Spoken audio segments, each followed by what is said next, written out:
estados más atractivos y bellos de la República Mexicana, uno que posee gran variedad de recursos naturales. Se localiza al occidente de nuestro país y colinda al norte con Chihuahua y Sonora, al este con Durango y al sur con Nayarit, además del Golfo de California y el Océano Pacífico. Sinaloa tiene forma alargada, ancho en el norte y angosta en el sur. Su extensión territorial es de 57.377 kilómetros cuadrados. Los municipios del estado de Sinaloa son Ahome, El Fuerte, Choix, Guasave, Sinaloa, Angostura, Salvador Alvarado, Mocorito, Badiraguato, Nabolato, Culiacán, la capital del estado, Cozalá, Elota, San Ignacio, Mazatlán, Concordia El Rosario. y Escuinapa. Por su localización geográfica, Sinaloa cuenta con un gran número de ríos, extensos valles, altas sierras y grandes costas, lo que hace que sea un estado rico en productos agrícolas, forestales y pesqueros. Tiene una gran cantidad de ríos, los cuales son Río Fuerte, Río Sinaloa, Río Mocorito, Río San Lorenzo, Río Quelite, Río Presidio, Río Baluarte Río de las Cañas. y el río Culiacán con sus afluentes Humaya y Tamazula. La mayoría de estos ríos cuenta con una presa, como son las siguientes: Presa Miguel Hidalgo, Presa Huites, Presa José Ortiz de Domínguez, Presa Gustavo Díaz Ordaz, Presa Guillermo Blake Aguilar, Presa Eustaquio Buelna, Presa Adolfo López Mateos, Presa Sanalona, Presa José López Portillo, Presa Aurelio Benazzini, Presa Las Juntas. Presa Las Tortugas. La Sierra Madre Occidental origina diversas formaciones orográficas a las que se les ha dado numerosas denominaciones. A continuación se mencionan las más importantes. En Escuinapa y Rosario, la Sierra de Topia, Tepehuajes y Tarahumara. En Concordia y Rosario está la Sierra del Espinazo del Diablo. En Mazatlán, Cerro del Vigía, Punto de Meterén y Montecilla, que al entrar a San Ignacio se le conoce como Sierra de los Metates. En Elota se forma la Sierra de Tacuichamona, misma que al entrar en Culiacán es conocida como Sierra de San Lorenzo. Por la frontera sureste penetra la Sierra de Bayona y San Francisco, formadas por los cerros de Rosario, Jalopete, Jama, León, Banca, Monte de los Achiotes y la Mesa de la Hormiga. Clima. El cálido subhúmedo es el que predomina en la mayor parte de la región de la costa. El 40% es clima seco y semiseco presentes en una franja que va desde el Fuerte hasta Mazatlán. El 10% es muy seco y se localiza en las zonas de los Mochis. El restante 2% es clima templado subhúmedo localizado en las partes altas de la Sierra Madre Occidental. El 48% del estado presenta clima cálido subhúmedo localizado en una franja noreste-sureste que abarca desde Choix hasta los límites con Nayarit. Según los datos que arrojó el segundo Censo de Población y Vivienda, realizado por el INEGI, con fecha del 12 de junio de 2010, el estado de Sinaloa contaba hasta este año con un total de 2.767.761 habitantes, ocupando el lugar número 15 a nivel nacional por su número de habitantes. Áreas naturales protegidas en Sinaloa: Cerro de la Máscara, Isla Roca Tortuga, Isla Pájaro, Isla Venado, Isla Cardones, Isla Hermano del Norte, Isla Piedra Negra, Isla Lobo, Playa Verde Camacho, Isla de Oraba, el mineral de Nuestra Señora de Candelaria, Cascada de Vado Hondo y Gruta de Cozalá, La Uva, Cueva del Murciélago, Ejido Topo Viejo, Alameda del Río Mocorito, Bahía de Navachista, El Palmito, Surutato, edificios y lugares históricos, pueblos mágicos, El Fuerte y Cozalá, pueblos señoriales: Mocorito, Elota, San Ignacio, El Rosario, Sinaloa de Leyva y Villa de Ahome. lugares históricos, Teatro Ángela Peralta en Mazatlán, Obelisco que recuerda el sitio de la batalla de San Pedro en Nabolato, La Lomita del Mercado Garmendia en Culiacán. Costumbres y tradiciones, festejos de Semana Santa, Mayo Lloremo, la fiesta de la Taspana en San Javier y San Ignacio, la música de banda o de viento, el Día de Muertos, el carnaval, las comidas y dulces típicos como el chilorio de Mocorito, las mestizas de Pericos, los dulces de Cozalá, las conservas de mango en Escuinapa, los mariscos de Mazatlán y Culiacán, entre otros. Los riesgos más constantes que vive nuestro estado son las inundaciones y deslizamiento de tierra y rocas de las montañas. El estado tiene la ventaja de que los posibles riesgos naturales no son de gran peligrosidad gracias a la ubicación, la altura, la vegetación y el clima. Primeros pobladores. Hace unos 40.000 años llegaron al continente americano los primeros pobladores. Venían de Asia, cruzaron por el estrecho de Bering. Eran nómadas, cazadores y recolectores. Hicieron ciudades y culturas muy importantes, entre las que destacan la olmeca, la maya, la mexica, la teotihuacana, la tolteca y otras más. Los grupos indígenas de Sinaloa se establecieron a orillas de los caudalosos ríos y arroyos. Los caítas. Cultivaban maíz, frijol, calabaza y chile, con la ayuda de una herramienta llamada coa. Complementaban su alimentación con lo que cazaban, pescaban o recolectaban. Los caítas practicaron el hilado y el tejido de algodón. Tejían mantas que usaban como vestido. Elaboraban sencillos objetos de cerámica. Vivían en grupos formados por familias y sus viviendas eran chozas elaboradas con varas, lodo y palma. Una de las principales características es que fue un grupo muy belicoso. Usaban armas como el arco, la flecha y la macana. Creían en un ser superior, así como algunos animales, entre ellos el venado y el coyote, que eran objeto de veneración. Eran aficionados a diversos juegos, entre los que se destaca el juego de la pelota, conocido como la ulama. Guasabes y achires. No conocían la agricultura, de modo que su alimento consistía en peces y mariscos. También recolectaban frutos silvestres y fueron hábiles cazadores, actividad para la que utilizaban arco y flecha. Vivían en grupos nómadas emparentados entre sí, no utilizaban ropa y tampoco construían casas para vivir. Sabían tejer la paja y el tule, con los que fabricaban cestos y pequeñas balsas. Sus prácticas religiosas eran muy simples y también había entre ellos curanderos. Los tahues. Eran agricultores y cultivaban maíz, calabaza, chile, algodón, guayaba y ciruela, además de recolectar frutos silvestres como la tuna y la pitaya. Pescaban en los ríos y en el mar, donde tenían gran variedad de pescados y mariscos. También recolectaban sal, hilaban y tejían el algodón, con el que elaboraban mantas que estampaban con vivos colores obtenidos de diversas plantas silvestres. Fabricaban vasijas resistentes para su uso doméstico, enterraban a sus muertos colocados en enormes ollas de barro, construían sus casas con varas trenzadas que recubrían de lodo y le ponían techo de palma muy cerca de sus cultivos. El cacique ejercía el gobierno y su cargo era hereditario. Practicaban el juego de la pelota llamado uluama. Los totorames. Practicaban el cultivo del maíz, frijol, calabaza, chile y algodón. Consumían pescado, camarón y ostiones. Recolectaban sal para su consumo y para algunas prácticas comerciales. Además, miel silvestre. Elaboraban objetos de cerámica. Tejían prendas de algodón. Labraban las cosechas y trabajaban el cuero de venado. De su forma de gobierno se sabe que obedecían a los caciques. Utilizaban el arco, la flecha, escudos y el dedo arrojadizo. Tenían en alta estima a sus muertos, de modo que aprendieron a enterrarlos en ollas de pared gruesa y los sepultaban cerca de su casa. Los acaxes y tzitzimes.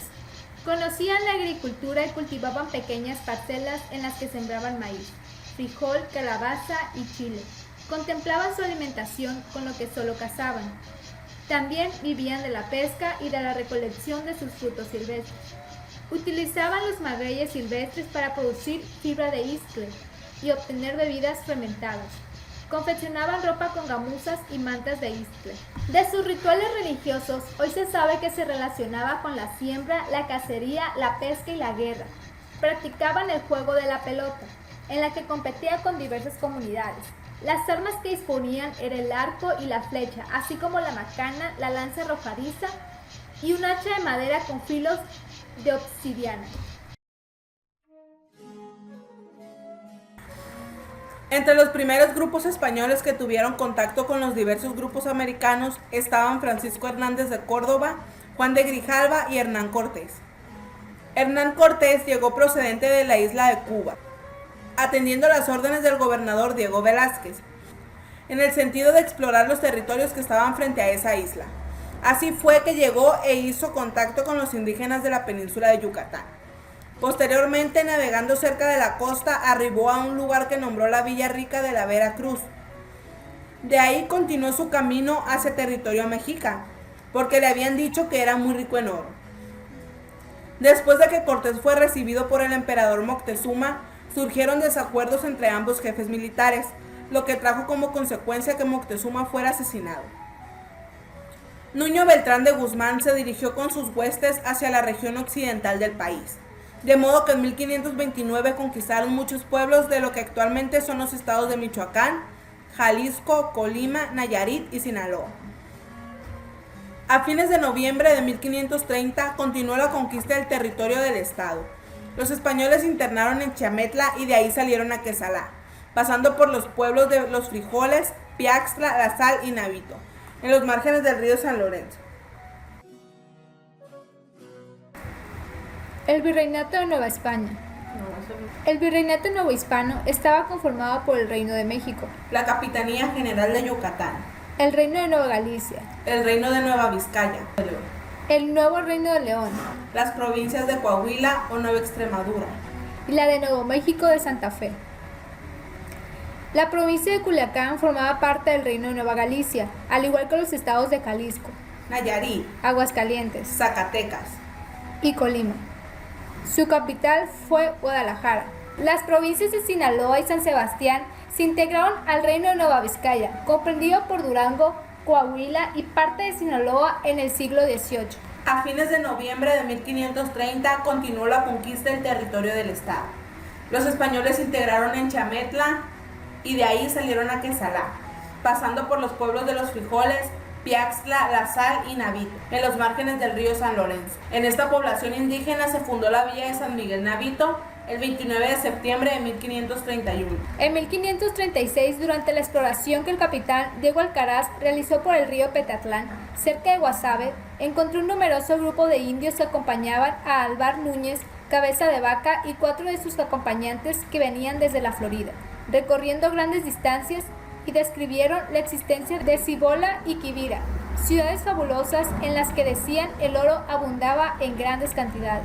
El virrey don Antonio de Mendoza organizó expediciones a esos lugares en 1538, al mando del capitán Francisco Vázquez de Coronado. Tras recorrer grandes distancias infructuosamente hasta llegar al territorio de lo que hoy es Estados Unidos, solo le quedó volver y dar información del fallido viaje. En 1564, el capitán Francisco de Ibarra fundó en los márgenes del río Fuerte la villa de San Juan Bautista de Carapoa. En 1531 llegaron a la villa de San Felipe y Santiago de Sinaloa los frailes jesuitas Gonzalo de Tapia y Martín Pérez, quienes asumieron la difícil labor de pacificar a los naturales de la región.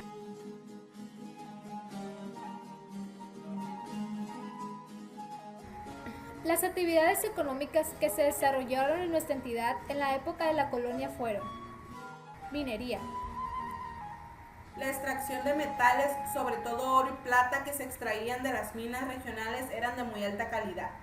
La minería novohispana ocupaba algunos centros agrícolas, lo que le aseguraba el aprovisionamiento de alimentos, así como ranchos dedicados a la cría de ganado, lo mismo que salinas y carboneras, que apoyaban la explotación y la extracción de minerales.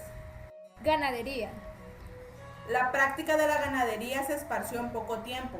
En las misiones se enseñaba a los indígenas las técnicas para cuidar el ganado, así como el aprovechamiento de sus derivados como el cuero, la leche y la carne. agricultura, La agricultura produjo grandes resultados. La forma de trabajo indígena cambió cuando se introdujeron nuevas técnicas e instrumentos para sembrar, cultivar y cosechar. Se araba con bueyes bajo el sistema conocido como yunta. En la provincia de Sinaloa se sembraba maíz, calabaza, chile, lo que motivó que el paisaje cambiara, ya que se construyeron pequeñas obras de irrigación para garantizar el riego de los cultivos. el comercio, El comercio no estaba tan desarrollado como en otros lugares de la Nueva España, ya que las poblaciones estaban alejadas de los lugares donde se hacían o producían las cosas. Además de que no todos los trabajadores recibían su salario en dinero, sino en productos, y los caminos que se necesitaban para transportar las mercancías estaban en malas condiciones. extracción de la sal, La recolección de la sal en Chametla llegó a producir 20,000 fanegas al año. La sal se utilizó en la minería para avivar el fuego, haciendo más fácil la fundición del oro y la plata. Haciendas. La hacienda de Pericos fue fundada en 1769 por don Francisco Peiro y Gramón. En esa época, la hacienda se componía de casa, corrales, personal de servicio como vaqueros, jornaleros, arrieros y pastores, que criaban ganado mayor como bueyes, mulas, yeguas y caballos, entre otros. La hacienda de Guadalupe de Pánuco, en Concordia, fue construida por el orden del conquistador Francisco de Ibarra en lugar donde se desarrolló la actividad minera. Se usaron 2 molinos enormes para triturar metal por la presión del agua. También dentro de la hacienda se edificó una iglesia en honor a la Virgen de Guadalupe.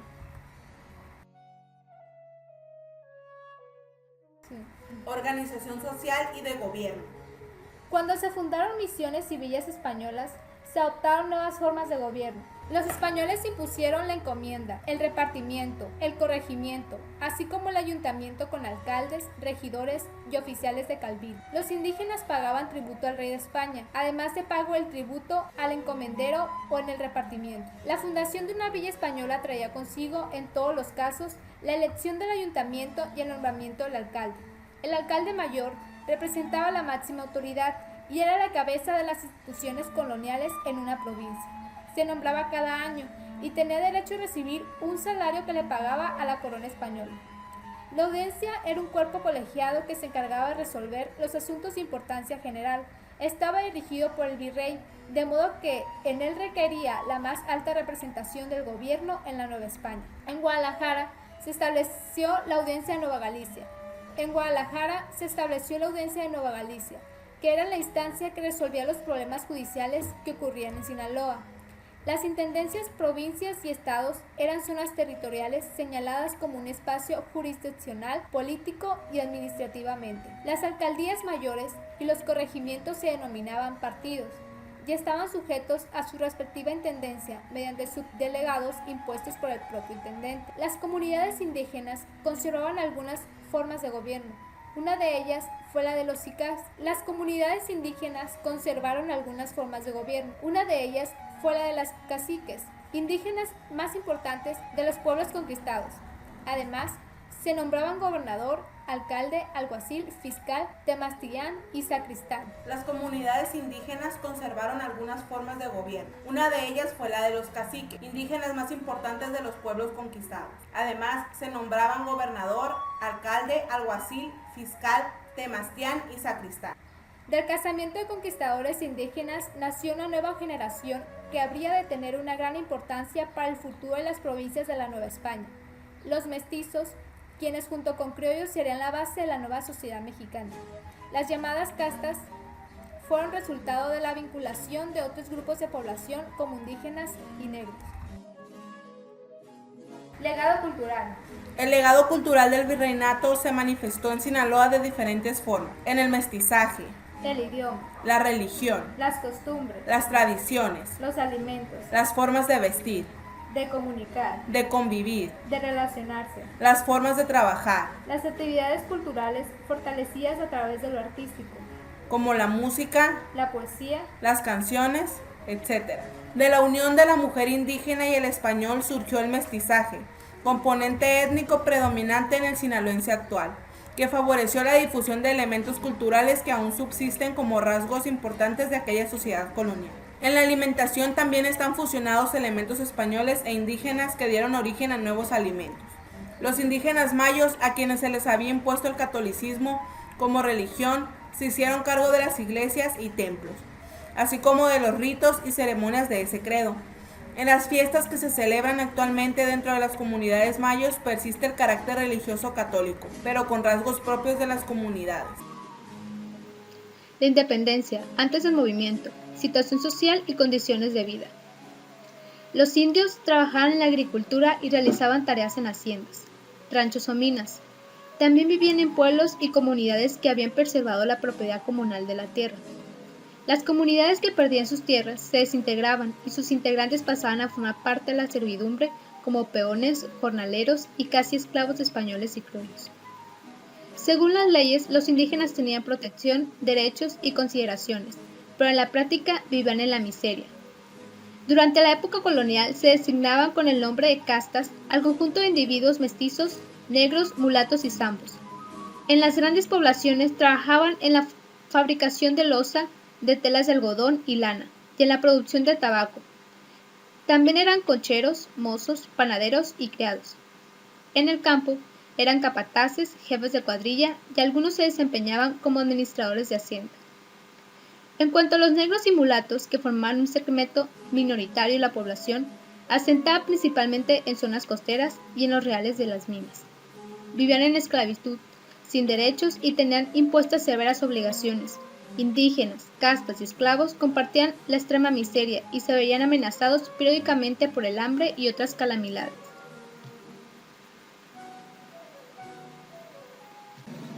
Acontecimientos históricos y cambios territoriales de 1821 a 1920.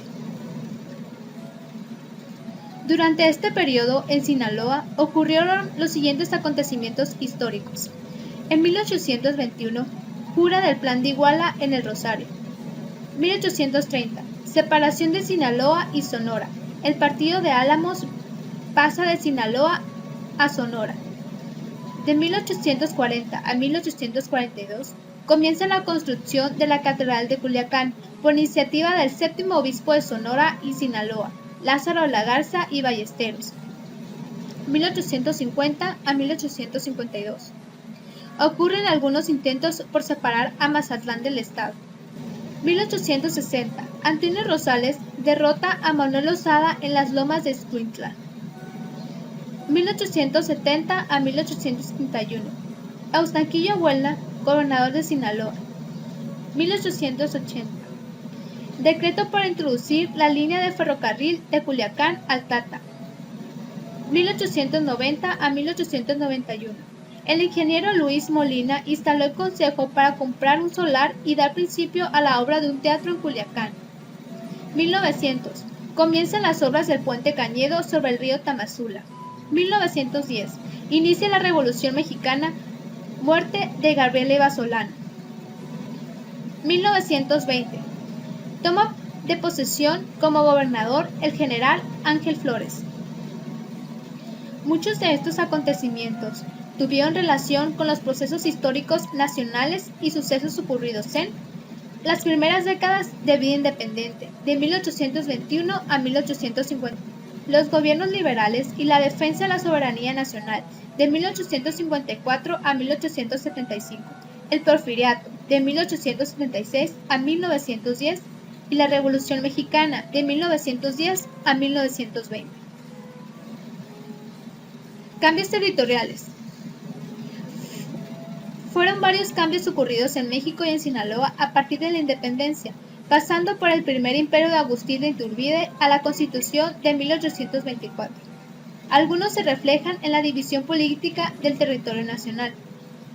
En 1821, la República Mexicana estaba dividida en 24 tendencias, entre las que no aparece Sinaloa, ya que formaba parte de Sonora.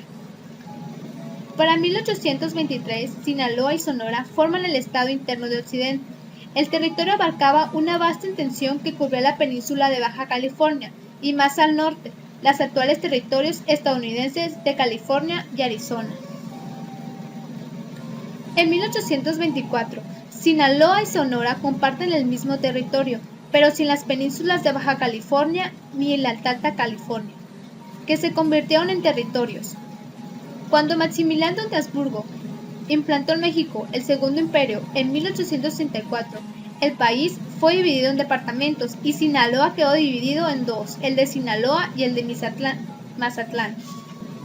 Cuando Maximiliano de Habsburgo implantó en México el Segundo Imperio en 1864, el país fue dividido en departamentos y Sinaloa quedó dividido en dos, el de Sinaloa y el de Mazatlán. Hasta el siglo XVII, buena parte de Sinaloa perteneció a la Real Audiencia de la Nueva Galicia con sede en Guadalajara. La gobernación de Sinaloa fue creada en 1732 y como estado, en 1830 obtuvo su independencia de Sonora. Actividades económicas organización social y gobierno en el Porfiriato. Con el ascenso a la presidencia de la República de Porfirio Díaz, en 1867, comenzó el periodo del Porfiriato, el cual se caracterizó por el logro de una estabilidad política que permitió al país y a la región integrarse de manera independiente a una economía capitalista, pero con escaso desarrollo social, es decir, la población no prosperó. En las actividades económicas como la ganadería, en Sinaloa predominaba el pastoreo y la crianza de los cerdos, oveja y cabra, en amplias zonas de ranchos ganaderos, la cría de caballos, yegua, mulas y burros, destinada a la propia agricultura, al transporte o como fuerza motriz, era objeto de mayor cuidado y atención. El ganado mayor, como vacas, toros y bueyes, se criaba en las grandes haciendas y se cuidaba a los animales con el fin de engordarlos y aprovechar su carne y su leche. En la agricultura, la producción se destinaba al consumo de los sinaloenses. Los productores utilizaban tecnologías tradicionales y se levantaban cosechas de productos como maíz, frijol, papa, trigo, hortalizas y frutas, aunque también se sembraban cultivos para la industria local como maguey, caña de azúcar, tabaco y algodón. La minería fue la actividad económica más importante de Sinaloa durante el siglo XIX, y en torno a ella giraban la agricultura, el comercio y la industria, que era la que abastecía con sus productos. En 1884, la minería en Sinaloa era controlada por inversionistas extranjeros. La cuarta parte del capital extranjero se concentró en la explotación del cobre, oro, plata, plomo, hierro, antimonio, zinc y mercurio. La extracción y beneficio de minerales se modernizó con maquinaria nueva. Fueron famosos los minerales y compañías mineras ubicadas en El Fuerte, Copala, Pánuco, Cozalá, El Rosario, Concordia, Guadalupe de los Reyes, Seantagua de los Caballeros, Cibrijoa y Yecorato, entre otros. En la industria, varias empresas capitalistas llegaron a impulsar una agricultura de riego, modernas redes de distribución de sus productos y la agroindustria como el ingenio o la molienda. De los 7 ingenios azucareros o moliendas que existían entonces y que manejaban grandes volúmenes de producción entre 1873 a 1903, fueron las más importantes. Uno estaba en El Dorado, que pertenecía a la familia Redo, otro en Los Mochis, cuyo dueño era un estadounidense llamado Benjamin Johnson, y el de Nabolato, que pertenecía a la familia Aldama. También había 2 fábricas de hilados y tejidos en Mazatlán y una en Culiacán. Organización social y de gobierno. El crecimiento económico experimentado durante el Porfiriato trajo consigo el aumento y embellecimiento de las grandes ciudades, en donde la gente rica encontró la comodidad y el lujo. El común de la gente, a pesar del aumento de la comodidad, seguía viviendo en la miseria. Dentro de esa desigualdad, en el reparto de la riqueza, estaba por un lado una alta burguesía. Las personas de clase media burguesa cruzaban carreras universitarias y se establecían en trabajos de oficinas gubernamentales, en bancos, casas de comercio, etc., donde ganaban lo suficiente para vivir. Había campesinos, obreros, vendedores ambulantes, sirvientes, trabajadores de mina, etc. Porfirio Díaz manejó a su antojo las elecciones imponiendo a gobernantes y a diputados que les eran fieles a todos los estados de la República. Fue así como hizo gobernador a Sinaloa al general Francisco Cañedo Belmonte. El general Francisco Cañedo gobernó Sinaloa por más de 32 años, de 1877 a 1909. Y durante ese periodo, al igual que el resto del país, Sinaloa mejoró su economía, debido a las facilidades que el Porfiriato dio a los extranjeros para que invirtieran en la minería y en la industria. Durante esa época, al mismo tiempo que Sinaloa mejoró su economía, se inició en la entidad un proceso de acaparamiento de tierras por parte de los hacendados, formando latifundios. Las principales fuentes de trabajo las tenían los extranjeros. Los trabajadores laboraban 14 a 16 horas diarias, se les pagaba salarios muy bajos y se les hacían descuentos injustos a la mayoría de ellos. El gobierno obligaba a los jóvenes a ingresar al ejército. Hubo mucha gente que murió al oponerse a esta manera de gobernar y ante tanta explotación, hambre y despojo, surgió la inconformidad y rebeldía del pueblo sinaloense. Francisco Cañedo acabó con ella por medio de la represión. A pesar de ello, hubo personas que lucharon en contra del gobierno de Cañedo para tratar de libertar al pueblo de las injusticias de que era objeto. Tal es el caso de Gabriel Eva Solano y Heraclio Berlari. Progresos económicos en el Porfiriato. Entre los progresos que se dieron durante el Porfiriato están los de la comunicación. Gracias a eso, se estableció una conexión con familiares y amigos con el propósito de dar, recibir o intercambiar ideas o alguna información. Telégrafo. A finales del siglo XIX, gran parte del estado de Sinaloa estaba interconectado por el servicio telegráfico entre las principales poblaciones. Transportes. Durante el siglo XIX, en Sinaloa, se utilizó la arriería. Un arriero es una persona que trabaja transportando mercancías como café, paja, lefia, trigo, carbón y muchas otras cosas, en grupos de bestias que pueden ser burros o mulas, a las que denominaban recuas. Ferrocarril. El primer ferrocarril que operó en Sinaloa fue el popular Tacuarinero en 1883, que cubría los 62 kilómetros que medían entre el puerto de Altata y la ciudad de Culiacán. Se construyó como parte del Ferrocarril Occidental Mexicano. Entre 1900 y 1910 se tendió la parte sinaloense del ferrocarril Kansas City México and Orient, que es actualmente el ferrocarril Chihuahua al Pacífico, que pasa por la Barranca del Cobre y llega a Los Mochis. En esa misma época se construyó el ferrocarril Southern. Puertos. Por Altata se desarrolló un importante movimiento de carga y descarga de embarcaciones, que permitió la introducción y distribución de mercancías a Culiacán y estados como Durango, Chihuahua y Sonora. A finales del siglo XIX y principios del XX, Mazatlán fue el puerto favorito de inversionistas y comerciantes extranjeros y nacionales para establecer sus negocios y desarrollar actividades bancarias, industriales, agrícolas y comerciales. Para el caso de Topolobampo, inversionistas extranjeros vieron la posibilidad de establecer una ruta de comunicación e intercambio comercial entre algunas regiones de Estados Unidos y una salida al Golfo de California, y construir una vía férrea que atravesara el desierto de Sonora y conectara a los pueblos por donde el tren fuera pasando. Características sociales en la vida cotidiana y social. Los pueblos y ciudades experimentaron un cambio notable, ya que crecieron y sus áreas geográficas de población se extendieron. Sin embargo, ese nivel de desarrollo no fue suficiente, porque las condiciones de desigualdad seguían imperando en el país, y el régimen porfirista no las había atendido. Por eso, amplios sectores de la población apoyaron el movimiento revolucionario, esperanzados en que cambiaría su situación. Agricultura y ganadería. La mayor parte de la población trabajadora seguía ocupándose en la agricultura, preferentemente en la siembra y cosecha de maíz y frijol, así como en la de garbanzo, trigo, calabaza, caña de azúcar, entre otras. Otra actividad no menos importante era la ganadería, la cual se practicaba de manera extensiva. La explotación ganadera con fines comerciales estaba en manos de unos cuantos hacendados, mientras que el resto de los ganaderos la orientaba al mercado en pequeña escala y sobre todo al autoconsumo. Industria. En la población de Capirato se implementaban las moliendas de zafra de azúcar, por lo que constituían una importante fuente de empleo para un considerable número de trabajadores.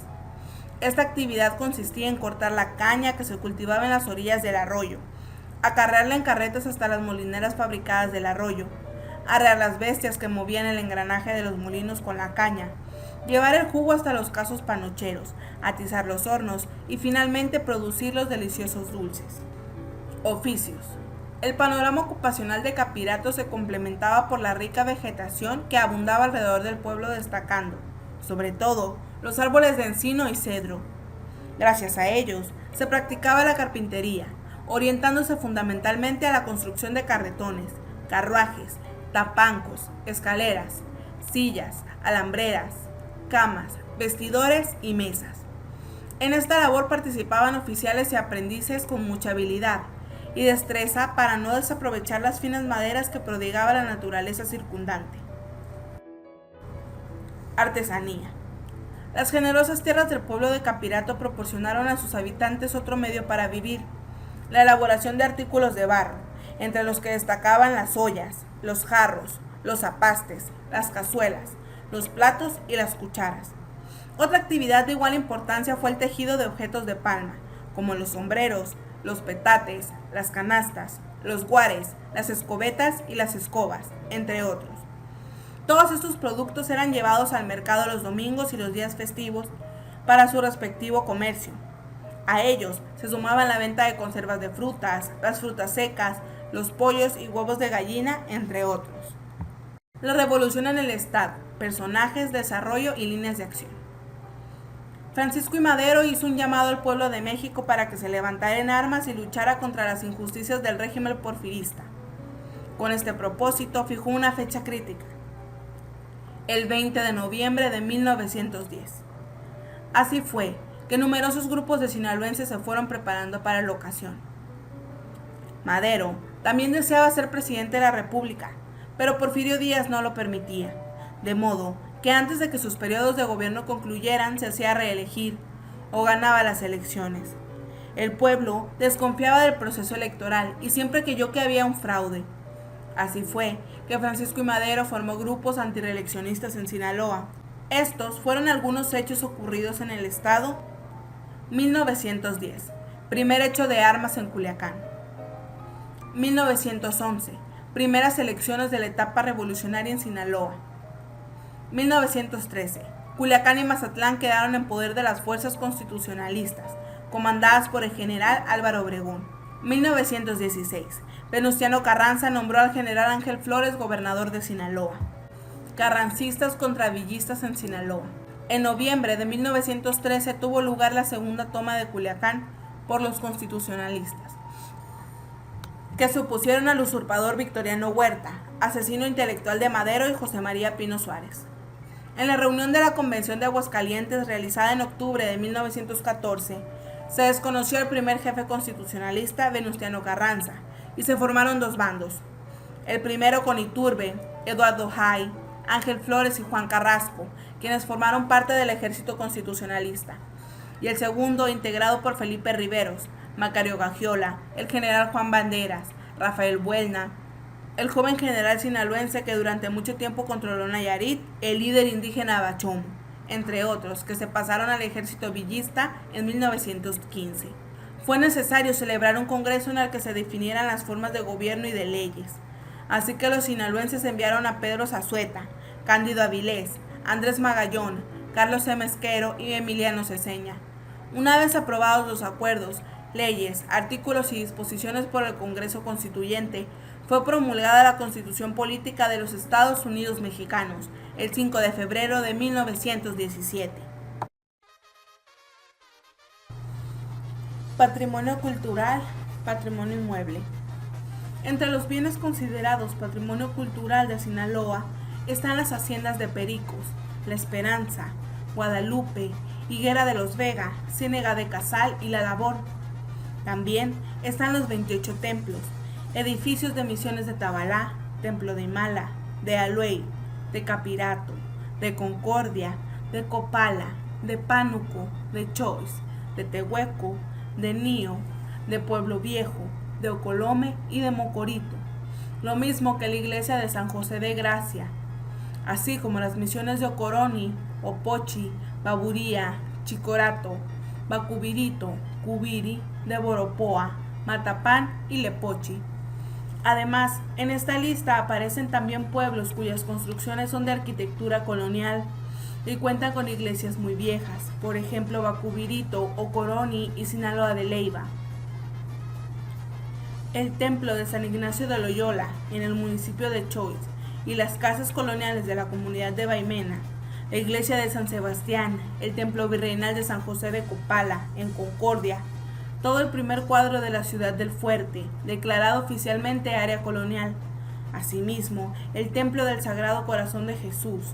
La ciudad de Cozalá es considerada la joya colonial del estado por sus edificios coloniales y calles empedradas. El templo de San José, la Basílica de la Inmaculada Concepción en Mazatlán y el centro histórico de esa ciudad. El Museo de Minería en Cozalá, petroglifos de Tacuichamona, la Basílica de Nuestra Señora del Rosario, edificios como el de la Universidad Autónoma de Sinaloa, el Mercado Garmendia, el Archivo Histórico, el Palacio Municipal y el Puente Negro en Culiacán. Los pueblos mágicos existentes en Sinaloa son Cozalá, el municipio de Cozalá, y El Fuerte, en el municipio del Fuerte. Se les llama pueblos mágicos a aquellas poblaciones que se destacan por la riqueza de su naturaleza, arquitectura e historia, y se denominan así en reconocimiento a sus pobladores por conservar su riqueza cultural e histórica.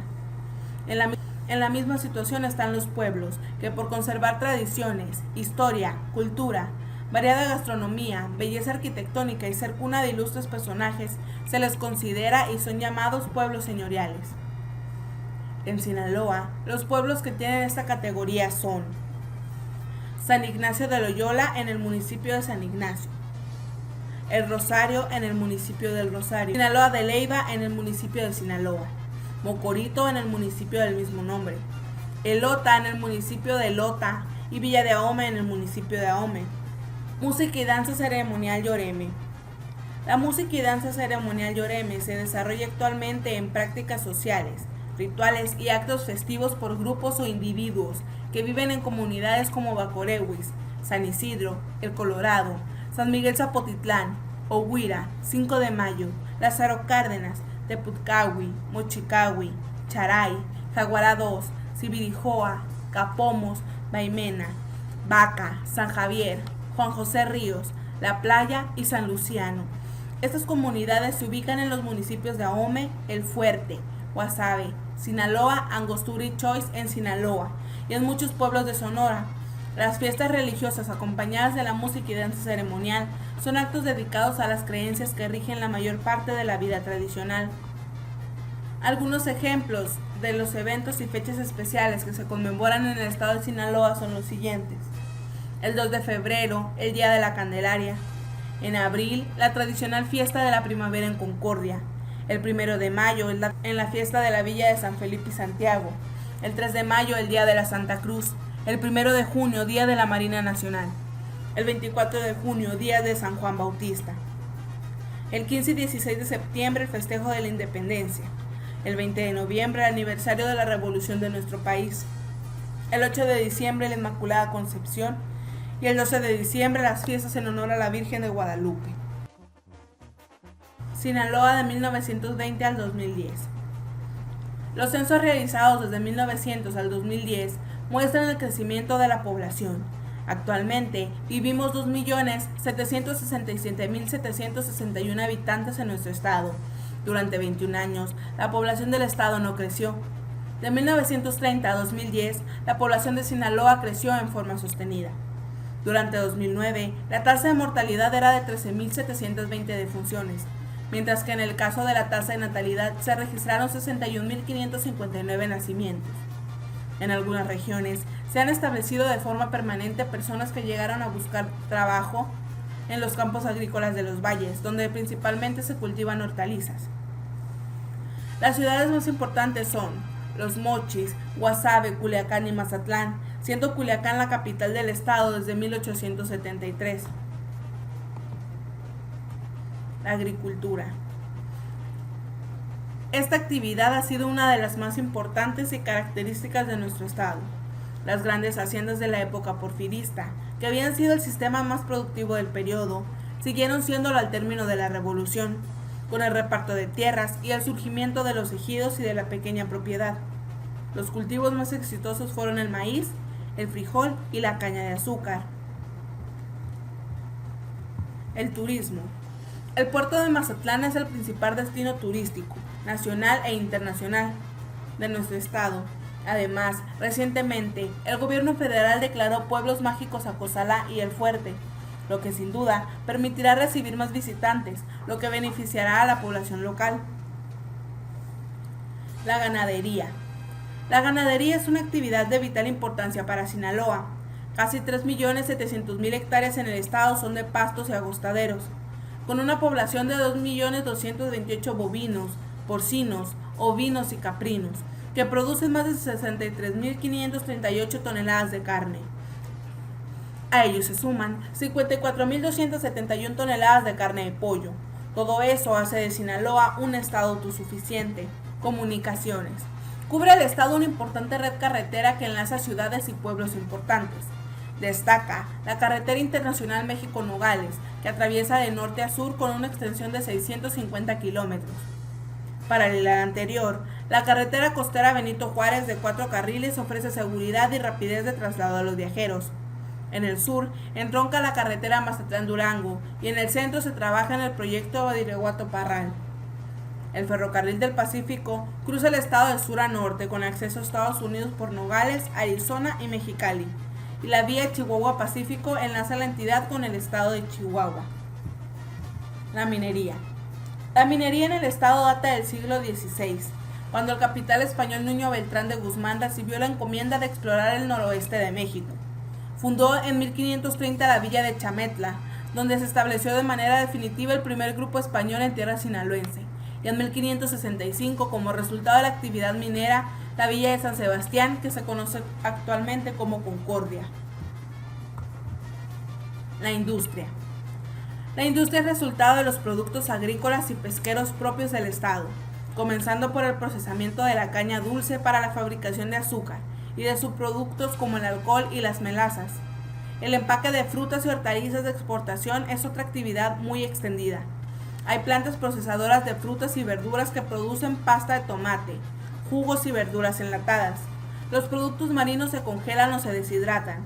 La industria sinaloense produce también café tostado y soluble, algodón en pluma, arroz pulido, harina de trigo, aceites vegetales, cerveza y otras bebidas purificadas. Fundación de la ciudad de Los Mochis. En 1898, Benjamin Francis Johnson inicia la construcción del ingenio azucarero, razón y motor del crecimiento del primer núcleo de población. Por decreto del gobernador de Sinaloa, general Francisco Cañedo, en 1903 le llama Los Mochis al pueblo con 500 habitantes, caserío que emergía en torno al campo cañero. Circundada de verdes cañaverales y grandes huertos de naranjas, la población de Los Mochis en 1910 ya era de 3.000 habitantes. Trabajaban en el ingenio local, en la siembra de alfalfa, cereales, tomate, chile y otras legumbres, y en diversos oficios, limitada a 5 calles lodosas sin nomenclatura y de pequeña longitud. En 1929, a disposición del gobernador del estado, general Macario Gagiola, es elevado a categoría de ciudad por unir la cantidad de habitantes y el progreso alcanzado, además que garantizaba que las instituciones respetaran la ley y la dignidad humana. La conformación de la población de la ciudad de Los Mochis fue plurinacional y extranjera, mestizaje en todos los niveles, que dio origen a la raza sinolense. Hombres y mujeres de rostros y cuerpos donde confluyen los con sanguínea herencia de aborígenes, españoles, alemanes, ingleses, irlandeses, malayos, chinos, japoneses, turcos, libaneses e israelitas. Personajes ilustres. 1847-1916. Albert K. Owen nació en Chester, Pensilvania, ingeniero civil que vino de esta región a construir el ferrocarril Norfolk-Topolobampo, puerto que colonizó y en donde soñó construir una utópica ciudad. 1865-1937. Benjamin Francis Johnston, nacido en Sharon, Pensilvania, fue uno de los fundadores de estas tierras municipales y uno de los principales industriales, que creó The Águila Refining Company. En un pequeño poblado de colonos erigió la ciudad de Los Mochis, que en 1903 empezó a desarrollarse desde el punto de vista urbano como una ciudad norteamericana. 1874-1948. Candelario Ochoa, gran profesor que fue ni más ni menos que el primer maestro del pueblo. Fue además fundador y director de varias escuelas. 1883-1916. Felipe Bachomo, nació en Jaguara. Fue un líder indígena natural del valle que luchó hasta su muerte contra los yoris, que buscaban apropiarse de las tierras de los indios de la región. 1887-1953. Macario Gagiola Urías, nació en Bacamari, gran militar que luchó en contra de las tropas de Victoriano Huerta al mando de las fuerzas maderistas. Tomó la plaza de Los Mochis el 5 de abril de 1913. 1894-1951. Zacarías Ochoa, gran terrateniente y porfirista desplazado por Johnston de las fábricas de azúcar y alcohol El Águila. 1896-1977. Conrado Espinosa. En 1934 abrió la primera escuela secundaria del norte de Sinaloa y sur de Sonora, donde el 50% del alumnado estaba constituido por campesinos. De esta primera escuela surgió el actual Centro Escolar del Noroeste, prestigiosa en estos tiempos. Donó las instalaciones a la actual Casa de la Cultura que lleva su nombre en la ciudad de Los Mochis. Cronología de hechos históricos. 1605. Fundación del poblado de Ahome y llegada de los misioneros al pueblo representados por el padre de Rivas.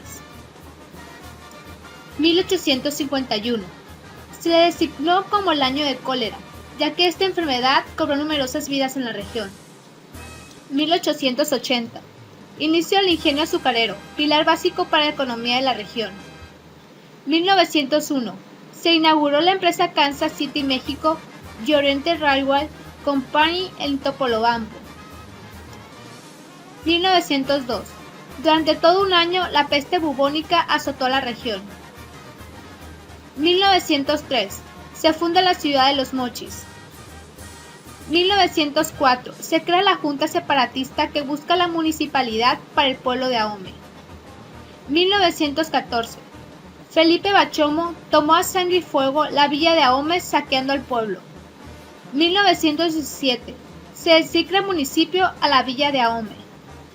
1934. La Unión de Obreros y Campesinos lograron la firma de un contrato colectivo de trabajo y la implantación de la jornada laboral de 8 horas. 1935. El ayuntamiento cambia su cabecera municipal a la ciudad de Los Mochis. 1969. El Club de Béisbol Cañero de Los Mochis es campeón en la temporada 1968-1969 de la Liga Invernal Sonora-Sinaloa. 1984. El Club de Béisbol Cañero de Los Mochis es campeón en la temporada 1983-1984 de la Liga Mexicana del Pacífico. 2003. Los Mochis cumple 100 años de historia. La ciudad fue fundada en 1903. 2003. El Club de Béisbol Cañero de Los Mochis es campeón en la temporada 2002-2003 de la Liga Mexicana del Pacífico. Fundación de la ciudad de Los Mochis. En 1898, Benjamin Francis Johnson inicia la construcción del ingenio azucarero, razón y motor del crecimiento del primer núcleo de población. Por decreto del gobernador de Sinaloa, general Francisco Cañedo, en 1903 le llama Los Mochis al pueblo con 500 habitantes, caserío que emergía en torno al campo cañero. Circundada de verdes cañaverales y grandes huertos de naranjas, la población de Los Mochis en 1910 ya era de 3,000 habitantes. Trabajaban en el ingenio local, en la siembra de alfalfa, cereales, tomate, chile y otras legumbres, y en diversos oficios, limitada a 5 calles lodosas sin nomenclatura y de pequeña longitud. En 1929, a disposición del gobernador del estado, general Macario Gagiola, es elevado a categoría de ciudad por unir la cantidad de habitantes y el progreso alcanzado, además que garantizaba que las instituciones respetaran la ley y la dignidad humana. La conformación de la población de la ciudad de Los Mochis fue plurinacional y extranjera, mestizaje en todos los niveles, que dio origen a la raza sinolense, hombres y mujeres de rostros y cuerpos donde confluyen los consanguínea herencia de aborígenes, españoles, alemanes, ingleses, irlandeses, malayos, chinos, japoneses, turcos, libaneses e israelitas. Personajes ilustres. 1847-1916. Albert K. Owen nació en Chester, Pensilvania, ingeniero civil que vino de esta región a construir el ferrocarril Norfolk-Topolobampo, puerto que colonizó y en donde soñó construir una utópica ciudad. 1865-1937. Benjamin Francis Johnston, nacido en Sharon, Pensilvania, fue uno de los fundadores de estas tierras municipales y uno de los principales industriales, que creó The Águila Refining Company. En un pequeño poblado de colonos erigió la ciudad de Los Mochis, que en 1903 empezó a desarrollarse desde el punto de vista urbano como una ciudad norteamericana. 1874-1948. Candelario Ochoa, gran profesor que fue ni más ni menos que el primer maestro del pueblo. Fue además fundador y director de varias escuelas. 1883-1916. Felipe Bachomo, nació en Jaguara. Fue un líder indígena natural del valle que luchó hasta su muerte contra los yoris, que buscaban apropiarse de las tierras de los indios de la región. 1887-1953. Macario Gagiola Urías, nació en Bacamari, gran militar que luchó en contra de las tropas de Victoriano Huerta al mando de las fuerzas maderistas. Tomó la plaza de los Mochis el 5 de abril de 1913. 1894-1951.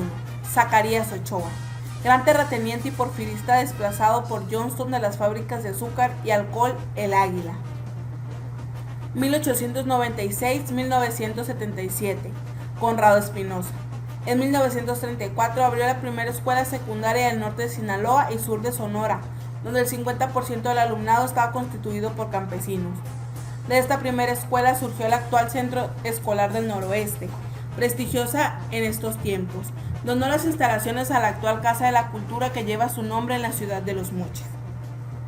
Cronología de hechos históricos. 1605. Fundación del poblado de Ahome y llegada de los misioneros al pueblo representados por el padre de Rivas. 1851.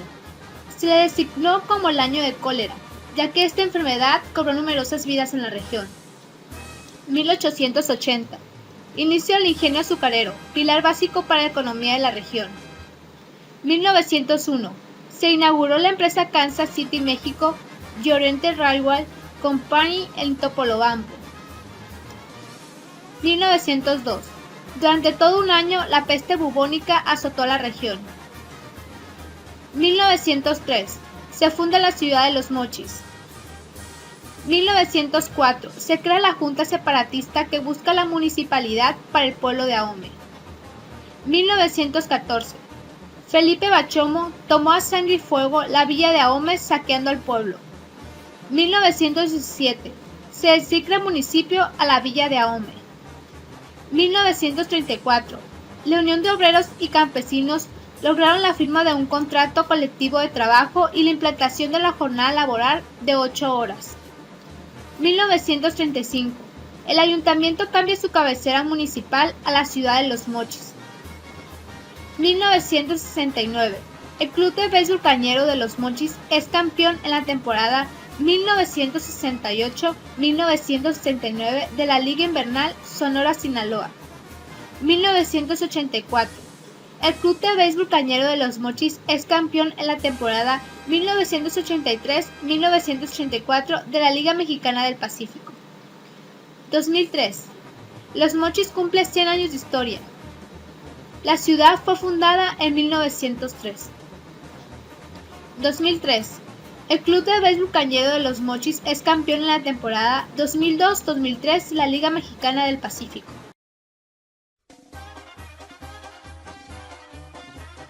El ingenio azucarero. En 1872, Albert K. Owen, joven ingeniero civil norteamericano, quien llegó a estas latitudes a hacer estudios para la construcción de vías ferroviarias, al contemplar maravillado la bahía de Oguira, visualizó ahí la ciudad del futuro, donde convergerían vías ferroviarias y marítimas hacia todo el mundo. Hoy, el puerto de Topolobampo es esa ciudad que visualizará Owen. Después de muchos proyectos por construir la ciudad perfecta, Benjamin Francis Johnston, joven y hábil negociante, llega hasta Topolobampo atraído por las maravillas que prometía la ciudad de Owen. Johnston ve la oportunidad de explotar los recursos como la caña de azúcar y junto con Edgar Lican, quien se había asociado con don Zacarías Ochoa, dueño de un trapiche llamado El Águila, inician la construcción del más importante ingenio azucarero de esa época. Al morir Ochoa, Johnston se apodera del negocio junto con Lican fundan The Águila Sugar Refining Company, la que después cambiara a United Sugar Company. Para el año de 1901, Johnston era muy poderoso, tanto que mandó trazar una moderna ciudad con calles amplias y rectas, muy al estilo norteamericano. Así nace Los Mochis. aunque es hasta 1903 cuando es reconocida, junto con Topolobampo, como alcaldías. En 1892 se realiza la primera zafra en el ingenio El Águila Sugar Refining Company, moliendo caña sembrada en los predios de don Zacarías Ochoa.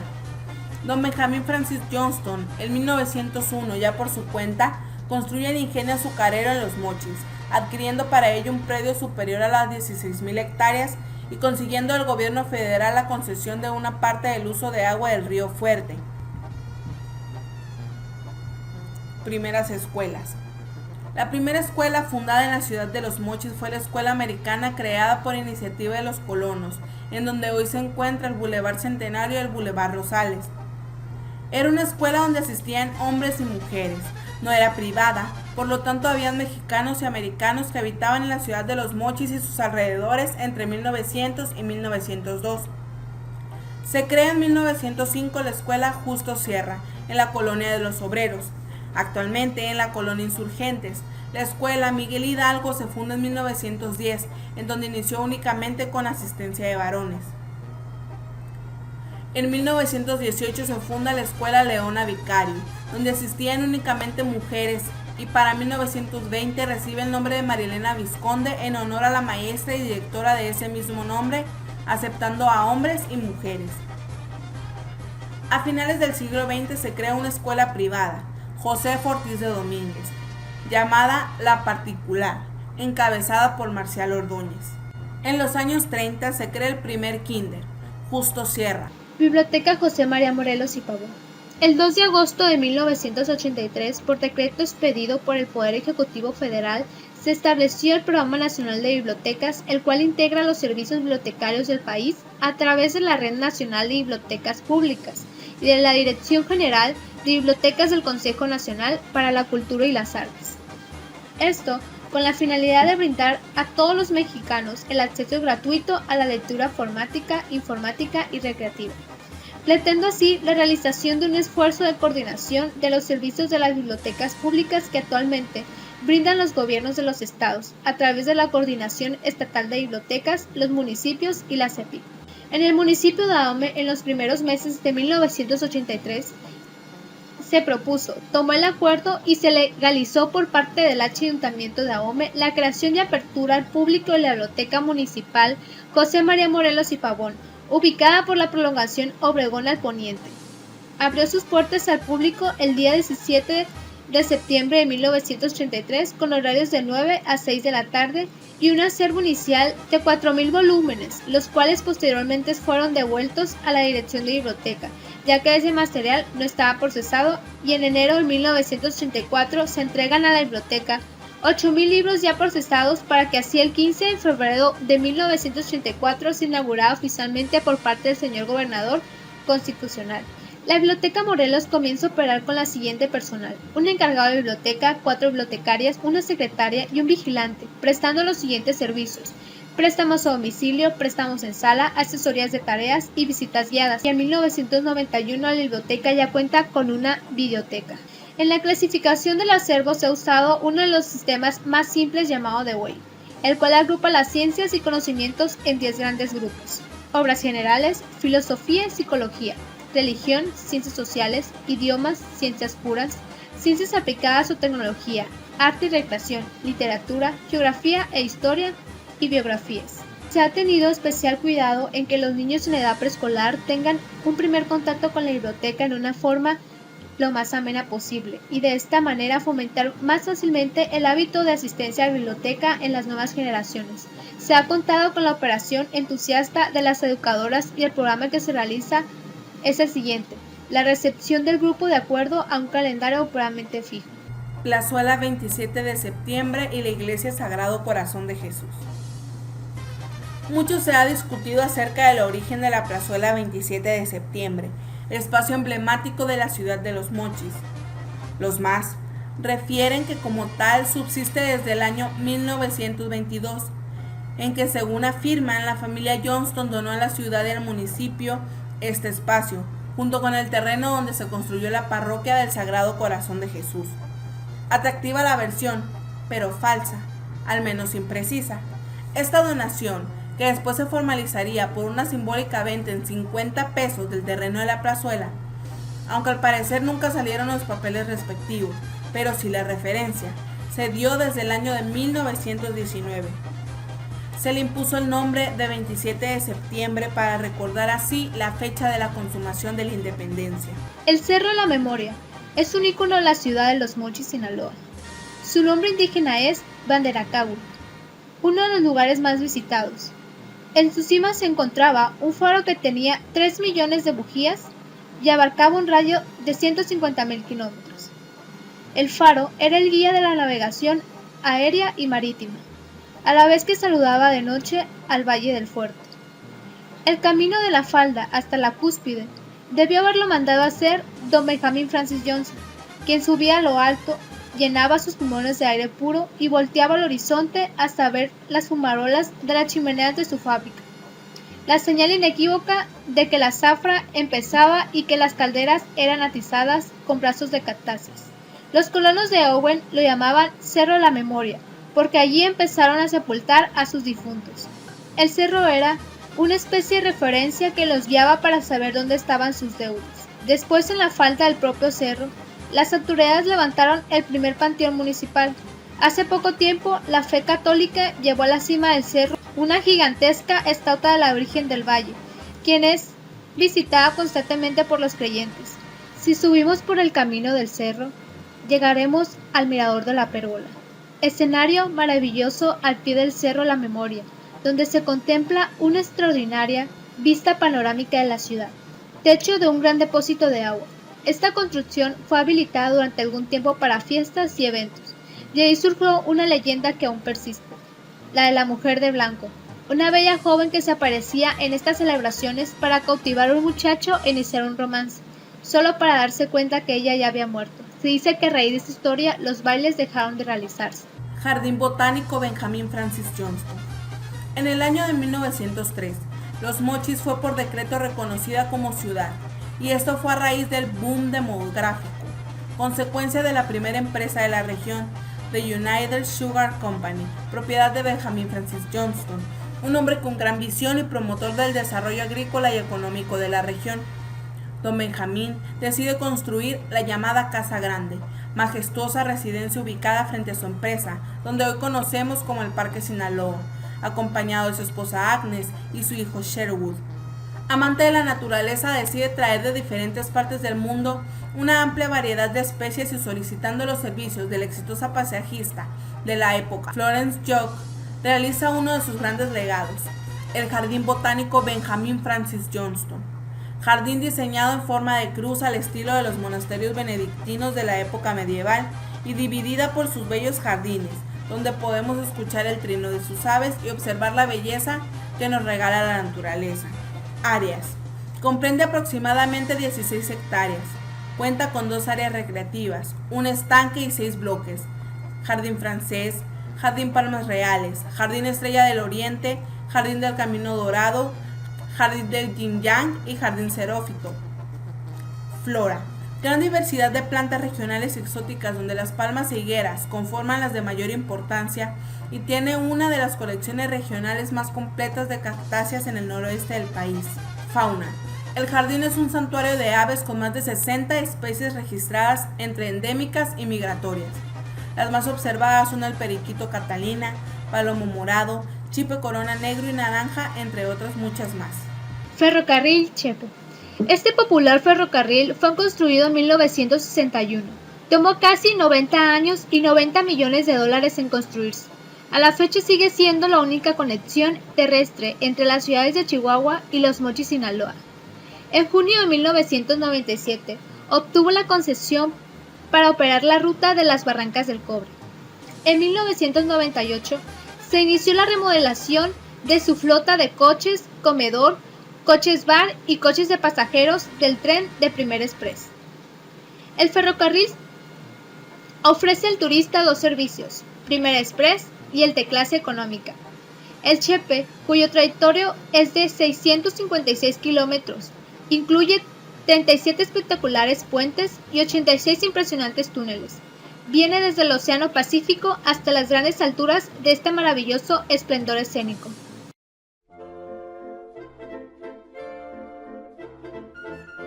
Después de haber dado una descripción de la historia del estado, del municipio y de la ciudad de Los Mochis, vemos un crecimiento que no ha sido solamente a nivel estado, sino también en sus municipios. Vemos el progreso de nuestra localidad y junto con ello percibimos en qué cosas tenemos que cambiar y mejorar. Es por ello que ahora nos transportamos de lo macro a lo micro y nos enfocamos en identificar un problema que existe en la sociedad, el cual fue el ausentismo escolar en el jardín de niños, que es un problema que afecta al desarrollo académico de los alumnos de este nivel. Este es uno de los problemas más comunes que se presentan en los centros escolares. En la actualidad, la falta de interés de los padres en la educación preescolar de sus hijos es muy pobre. Creen que este nivel de educación no es necesario y piensan que la acreditación es automática. Esto se demuestra en la inexistencia de los niños y los padres, el incumplimiento de tareas y la falta de presencia en eventos académicos y culturales. Esto provoca que los niños no cumplan con los objetivos del programa que la maestra tiene preparado y causa que el grupo no avance al mismo nivel. De esta manera, el niño pierde la oportunidad de desarrollar sus capacidades y habilidades. Elegimos este tema porque consideramos que el ausentismo es uno de los problemas que se presentan con mayor frecuencia en los centros educativos y por ser un tema al cual no se le ha dado la importancia debida. El ausentismo es un problema que afecta gravemente el desempeño escolar de los alumnos. Al realizar las observaciones en el jardín de niños Jesús Reyes Heroles, se identificó que los alumnos faltaban constantemente a clases sin ninguna justificación aparente, perjudicando así su formación, educación y desarrollo, ocasionando la pérdida de valores como el respeto de sus compañeros y maestros, la responsabilidad y la puntualidad. Esto puede ser considerado como un problema educativo grave, ya que este es el nivel tan indispensable donde él aprende a socializar, a relacionarse con los demás, a respetar reglas y a desarrollar todas sus capacidades. Se debe tomar en cuenta este problema y hacer que los padres tomen conciencia de que sus hijos están perdiendo la oportunidad de aprender y desarrollarse, y mostrarles que es importante darles una educación a los niños desde temprana edad para que desarrollen sus capacidades físicas, emocionales e intelectuales y no pierdan la oportunidad de recibir una educación de calidad.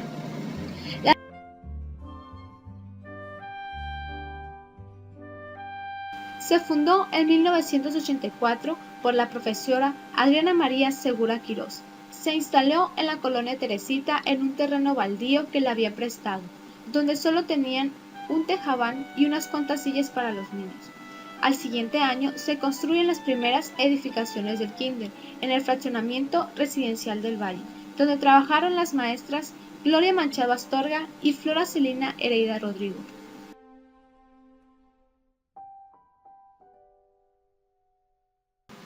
Al norte de la ciudad de Los Mochis podemos encontrar el fraccionamiento residencial del Valle, en la esquina de las calles Ciprés y Dátil, las cuales están pavimentadas. Cuenta con los servicios públicos necesarios como luz, agua, drenaje y teléfono. En dicha ubicación se encuentra el Jardín de Niños Jesús Reyes Heroles. En el jardín laboran 3 maestras, una para segundo año y 2 para tercero, un conserje, una maestra de inglés, una maestra de música y una directora. El kinder cuenta con 4 salones, de los cuales 3 están en funcionamiento. Un salón de música, baños de niños y niñas, dirección, una sala audiovisual, una cocina, bebederos, techumbre y un amplio lugar de juego. Pero desafortunadamente, este jardín no tiene la infraestructura adecuada para atender a personas discapacitadas. Las aulas del preescolar son amplias y tienen vitropiso. Estos están equipados con un pizarrón, aire acondicionado, un rincón de lectura, material didáctico, sillas y mesas para todos los niños. A continuación se presenta una entrevista realizada en la institución a una profesora. ¿Considera usted que el preescolar es indispensable para la formación escolar? Sí, es indispensable. Es indispensable porque ahí se aprenden reglas, se aprende a convivir, a relacionarse con otros compañeros. ¿Ahorita en su grupo existe Sí, existe el ausentismo escolar. A veces no son precisamente uno en sí, Sí faltan más algunos, ¿no? Pero casi tengo varios que no vienen como deberían de venir. De perdida me faltan 2 veces a la semana, o en algunas ocasiones 3. ¿Y cuáles considera usted o cuáles ha visto que sean las causas por las que se da este consentismo? Pues al preguntarle a las mamás casi siempre dicen que están enfermos.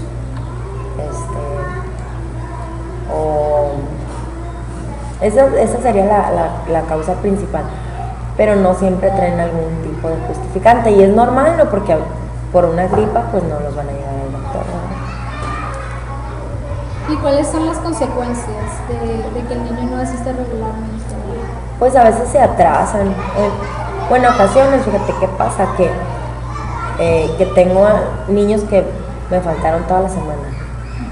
Pues al regresar, algunos, es increíble, pero no respetan las reglas, o ya no tienen ganas de venir, o andan aflojerados, o simplemente pues ya lo que vimos, imagínate, en toda la semana, se atrasan. El profesor o las autoridades del plantel pueden intervenir para evitar el absentismo escolar. Sí, pues tratamos de hacer todo lo posible, así como te digo, las reuniones, la directora me ha ayudado.